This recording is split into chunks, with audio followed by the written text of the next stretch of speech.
Hi, thank you so much for being here. Welcome or welcome back. Today I wanted to do a quick flip through of my Commonplace notebook and how is it going. This is the very first Commonplace notebook that I use like in ever. So I did have a series of videos talking about this notebook, why I chose this notebook, and what I have been using or what I planned to use with it as and the cover and all the good things. So I will link that playlist below because everything that has to do with this one, it's on under that.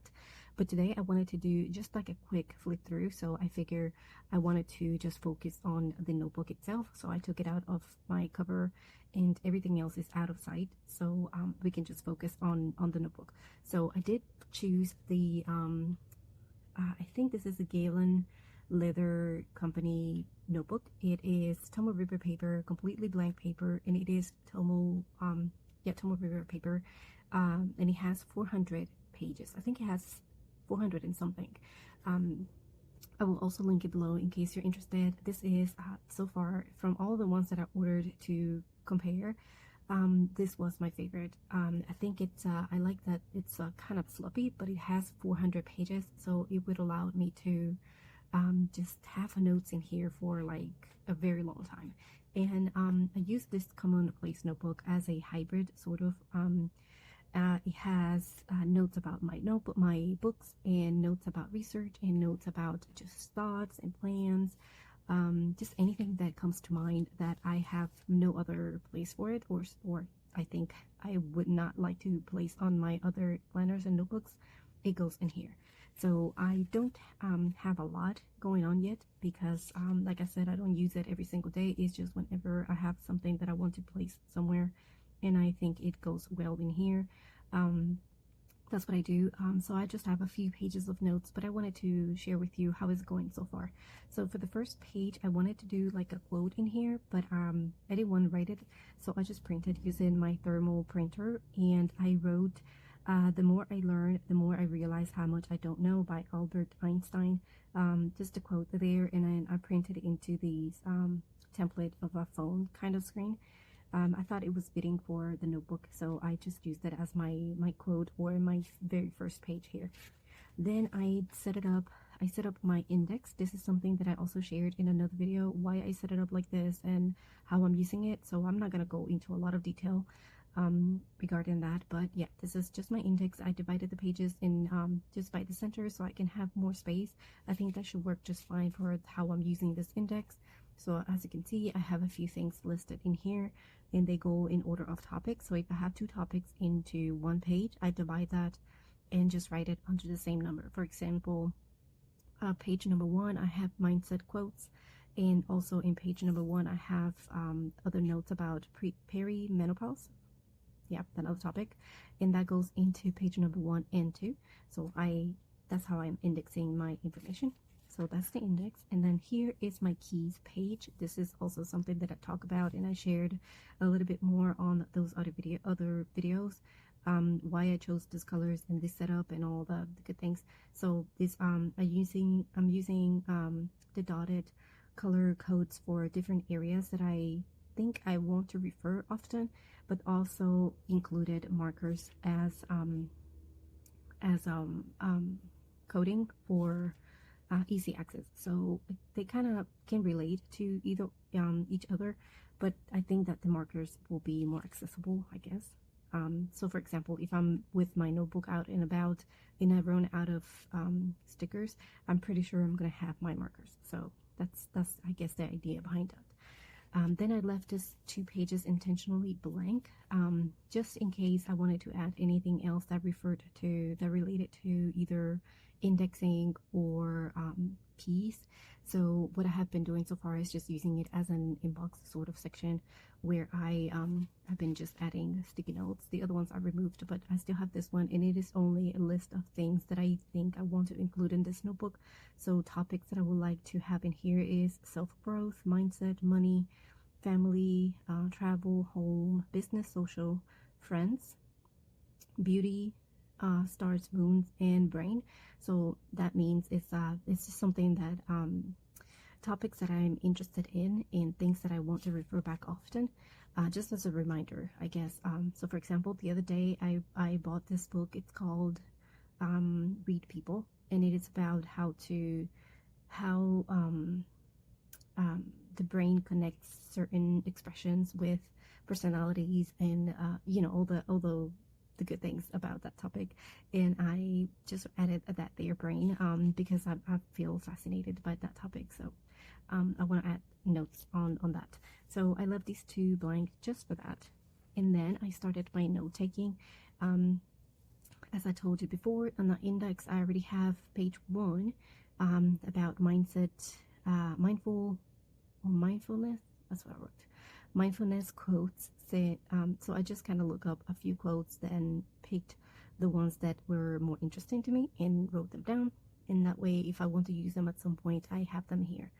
And then I divided the page and started a new entry. And this one is personal entries. Like I mentioned, perimenopause, a terrible topic, but it's something that, you know, we're human, we go through it. So I wanted to learn about it and kind of be prepared for it and be more proactive in that sense. So started noting a little bit on that. And like I said, these are blank pages, so they do not have any grids or numbers or anything. So I guess the good thing about that is that I can use them however I want. I can just doodle here if I want to. I can color, I can paint, I can put pictures. However I wanted to arrange the page, I can do that because it's like a blank canvas.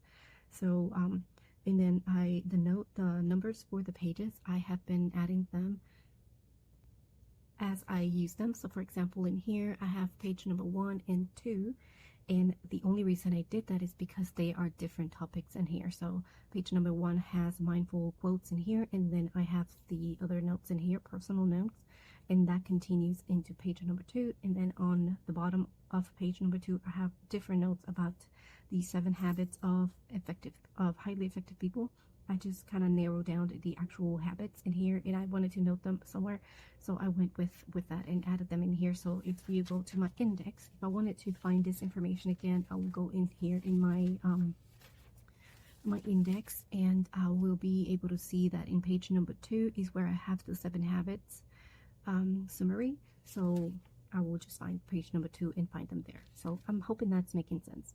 What I'm doing is I'm trying not to waste space. So for example, if I just wanted to write these in quotes and then I had nothing else that had to do with this topic, and I didn't want to divide the page like this, then I would lose all this space, and I don't want to do that. So that's why I'm dividing it like this. Maybe it will change eventually, but for now it works, so I'm leaving it like that. And then page number 3, I have other personal notes. This is about hair color and what color cancels what. That's something I always find myself referring back to or looking up. So I decided to go ahead and add it in here. That way I know that I have it here. So next time I need to fix something in my hair, I know where to look for. And obviously I can always look it up in Google, but I'd rather have it here. And I guess the act of writing it makes me remember more. So yeah. So that's that. That's page number 3, and that continues to, never mind. It's just page number 3, and then page number 4, I started working on how to determine what I really want and goals. And this is based on sort of like the 7 habits of highly effective people. They are it's based on that book, but it's also from a Mel Robbins video. So she was using the book as a reference for the work or the exercise, I guess, and I used that to make my notes, and then I continued with my own thoughts and stuff like that. So that continues throughout these pages. So what I did here, instead of numbering the page, I just did an arrow, because it begins on this page, on page number 4, but it doesn't end until page number 7. So yeah, and I wanted to add more notes in here. I just haven't had the chance to do it, but that's the plan in there. So that's why I did leave the space there. And then this is some other notes about files that I want to add to my Etsy shop. That's something that's coming up. I think the shop is actually live, but it only has 1 file, so I have to work on the rest. And that's going to be under mynomadplanner on Etsy, in case you're curious. Then I have more notes on the 7 habits, and that's also, I want to continue on this page, so I left it blank to do that. Then I have some other notes about goal setting and quadrants, and this is actually a topic that I shared not too long ago. So I either shared it already or it will be. So I will definitely, if it is already, I will link it below in case you want to take a look. I actually created a worksheet that you can print and follow along this process. So that I found that was kind of helpful for me. So I wanted to do like my own version and share it with you. And that's that. And then I left this other page for budgeting. I've been trying to get better at that. I think I have a good handle on it, but I want to incorporate a few more things. So I wanted to do some notes in here. And then the final notes that I entered were about my channel and other things and topics that I wanted to share there. And I think that eventually it would be kind of nice to come back over here and see where my channel was in this date. So I went ahead and added the date of this entry in here. So maybe if this notebook lasts me for a year or two, I can come back over here and see that on this day, at this specific moment, these were the topics that were in my head or that my audience were asking for and stuff like that, and see how my channel evolves over time. I know it will take time, but it'll be nice to kind of have something to look back at. And then that's really the final entry there. I did want it to kind of take my time today. I'm thinking that the weekends I'm going to make it a habit, or I want to make it a habit, to pull my notebook and just write notes and read my books a little bit more intentionally and take my notes a little bit more intentional as well. So yeah, so that's how it has been going. I love that the paper is Tomo River. It feels so good in my hands and it's perfect. I also want to do some watercoloring in here. I think the paper will be fantastic for that. So yeah, I'll definitely share how that goes whenever I get to it. But yeah, I just wanted to share the status of it, and so far it's working good for what I wanted to do. And yeah, I hope that this video it helps you in some way and gives you some ideas on how to start using your own Commonplace notebook.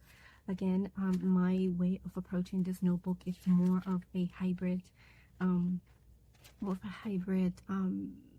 just whatever notebook, just information that I know that I want to refer back at some point.